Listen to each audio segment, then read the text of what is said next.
గారి బాబాయి బాబోయ్ అనే రేంజ్లో దేశభక్తి, ఒక సైన్సిస్ట్గా ఉండాల్సిన భయం, వారికి ఎలాంటి జాగ్రత్తలు తీసుకోవాలి అన్ని ఎలివేషన్తో పాటు బాలయ్య గారిని చూపించిన విధానం చూస్తే కనుక మనము శివుడినే గుర్తు చేసుకున్నాము.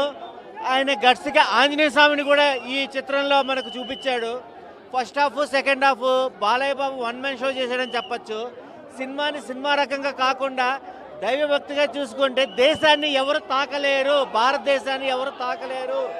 ప్రతి ఒక్క పౌరుల్లోనూ దేవుడు ఉంటాడు. దేవుడి దృష్టి ఒక పౌరుడి మీద ఉంటే దేశభక్తి కూడా ఎంత ఖండాలకి వెళ్తుందో ఈ సినిమా రికార్డుల ప్రకారంగా కానీ, ఒక మంచి మెసేజ్ ప్రకారం కానీ, ఇలాంటి మోటివేషన్ మూవీస్ ఒక్క బాలయ్య గారికి అవుతుంది. నందమూరి గారి బాలకృష్ణ అంటేనే ఒక మేనరిజం, ఆ మేనరిజం కూడా ఇప్పుడు ఒక ట్రాన్స్లోకి తీసుకెళ్ళిపోయారు. అఖండ 2తో 1కు మించి 1000 రెట్ల యొక్క సాటిస్ఫాక్షన్ అనేది ప్రతి ఒక్క సీన్లో చూపిస్తున్నారు. ఇలాంటి మూవీస్కి మన తమన్ గారు తీసుకున్న మ్యూజిక్ అయితే కనుక అదిరిపోయింది.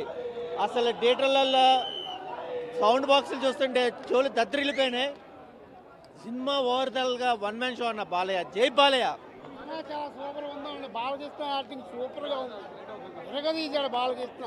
65 సంవత్సరాల వయసులో కూడా ఇంత బాగా కష్టపడ్డాడు. చాలా బాగుంది సినిమా. నేను దేశ సేవలో చనిపోతే ఎంత, ఈ మిలిటరీలో ఆ వ్యాక్సిన్ తీసుకుని అది ఎవరో కానీ చేయరు ఆ సాహసం. ఒక కొత్త వ్యాక్సిన్ కనిపెట్టినప్పుడు దాన్ని ఎవరి మీద, పేషెంట్స్ మీద, వాళ్ళ మీద ట్రై చేస్తారు. కానీ మిలిటరీ ఆఫీసర్ ఏం చేస్తుందంటే, ఇప్పుడు మనకు ప్రస్తుత పరిస్థితుల్లో ఎవరి మీద ట్రై చేయలేం కనుక నాకే ఇవ్వండి ఆ ఇంజెక్షన్, ఆ తయారు చేసిన వ్యాక్సిన్, అది పనిచేస్తుందో లేదో చూడని చెప్పి ఆవిడ తన సొంత ప్రాణాలను తనకే ఇప్పించుకున్న ఇంజెక్షన్ చాలా వీరోచితంగా చాలా చేసింది. అదే అండి, దేశం కోసం పోరాడి చనిపోవడం ఎంతో ఈ వ్యాక్సిన్ ఉపయోగపడుతుంటే కొన్ని లక్షల మంది బతుకుతారు కనుక నేను ప్రాణం చేయడానికి త్యాగం చేయడానికి సిద్ధంగా ఉన్నానని ఆ వ్యాక్సిన్ ఆవిడే తీసుకుని దాన్ని అది కరెక్ట్గా వర్క్ చేసి అది దాని నుంచి వీళ్ళు వ్యాక్సిన్ తయారు చేసేలాగా ఆవిడ రకంగా తన దేశభక్తిని చాటుకుంది. బాలకృష్ణ గారి డైలాగులు చెప్పేదే ఉంటుందండి, బ్రహ్మాండంగా ఉంటాయి. సనాతన ధర్మం గురించి చాలా బాగా చెప్పారు. అందరూ చూడవలసిన సినిమా. దైవం లేదనే వాళ్ళు తప్పకుండా చూడవలసిన సినిమా. అందులో ఒక చిన్న 4-5 డైలాగులు చెప్తాడు ఆయన ఒక గుడి దగ్గర నుంచి.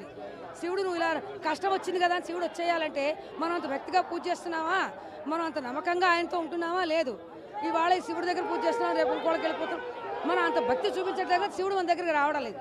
ఇప్పుడు మనం ఏదైనా చదువు కష్టపడి చదివితేనే కదా పాస్ అవుతున్నాం, చదవకుండా ఏది వచ్చేది కదా అదని చెప్పాడనమాట. చాలా అక్కడ ఆ డైలాగులు సనాతన ధర్మానికి ఆయువు పొట్టు లాంటి డైలాగులు చెప్పాడు. అది అందరూ వినాలి. అది చాలా బాగుందండి సినిమా. అందరూ చూడదగ్గ సినిమా. పిల్లలు పెద్దలు అందరూ కలిసి చూడదగ్గ సినిమా. కొన్ని సినిమాలు అభ్యంతరకరంగా ఉంటున్నాయి, అలా ఏమీ లేవు ఇందులో. అసలు అభ్యంతరకరంగా కానీ డైలాగులో కానీ ఏమీ లేవు. మ్యూజిక్ చాలా బాగుంది. ఒక రకంగా చెప్పాలంటే భక్తి రకంగా పూనకం వస్తుందంటారే, కొన్ని ఆ మ్యూజిక్ వినడం అలాంటి పూనకం వచ్చినట్టుగా అనిపించింది అనమాట.